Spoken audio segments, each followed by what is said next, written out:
Hello and welcome to Talking Baseball Gloves. I'm your host, Vintage Brett, and in this inaugural edition we're going to start discussing some of my favorite baseball gloves that I've collected over the past couple of years. Today I'm going to start with my favorite manufacturing company, the Sonnet Manufacturing Company from Ada, Ohio. They started out as the OK Manufacturing Company and then changed their name to Sonnet during the 1950s, and they produced gloves late into the 1960s before they were completely bought out by Wilson, who actually purchased them in the 1950s. The glove I'm going to be speaking about is the Sonnet Lightning model. It's their top-of-the-line model from the early 1960s.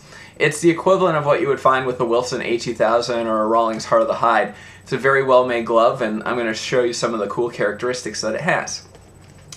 The first model I'm going to show you, this is the actual test model, if you can believe that. I was lucky enough to get this from a relative of someone who actually worked for the company during the 1950s and 60s. This one is in pristine condition. As you can see, it's never been used. This was brought to meetings to show people what they had in production and what they'd like to produce and why they'd like to produce it. So this is the actual model, and as you can see when I show you the real models that were sold in the stores, you'll be able to match them up identically. There are no stampings on this glove. The Sonnet tag has not yet been attached because, like I said, this is a pre-production glove. This is just what they used to showcase future products. So let's get to the actual product that came out of this. This is the Sonnet Lightning model. As you can see, it's very well made. It's all leather bound.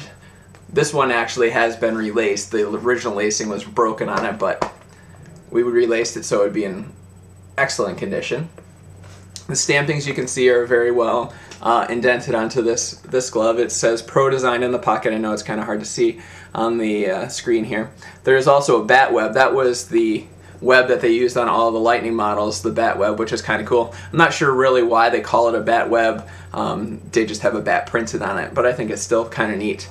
This one does not have a Sonnet tag on the wrist strap like my other model does. They did have three different models. This one did not have a colored tag. There is the black and white colored tag, which I do not have in my collection, so if you have one out there and you'd like to sell it, I'd love to buy it. And the third one, of course, is the green and white tag, which I will show you now.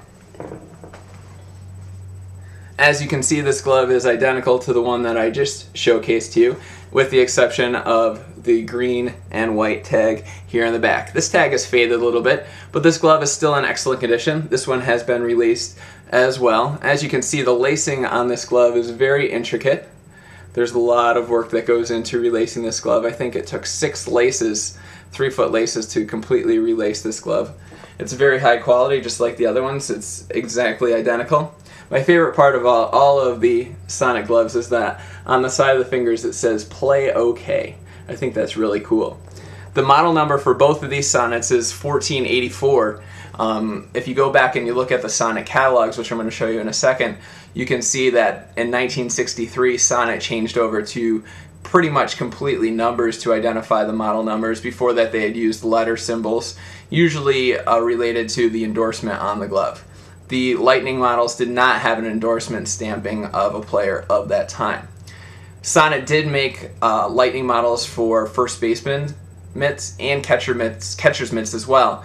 I do not have any of those in my collection. Like I said before, if you have any out there and you'd like to sell them, I'd love to purchase those as well. Let's take a look at the Sonnet catalog so you can see what it actually looked like in 1963.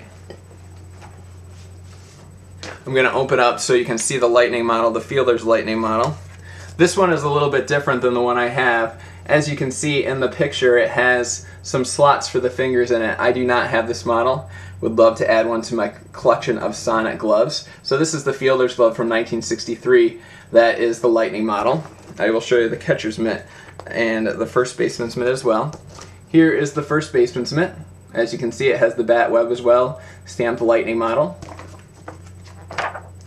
And here is the catcher's mitt from 1963. That is also a Lightning model. Pretty cool with the bat web as well.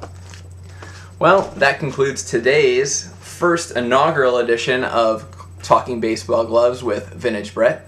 I hope you enjoyed this, and we will plan on doing a couple more over the next couple of weeks. I'm always looking for vintage baseball gloves. If you're looking to sell, I'd love to buy. Thanks for listening. Have a great day.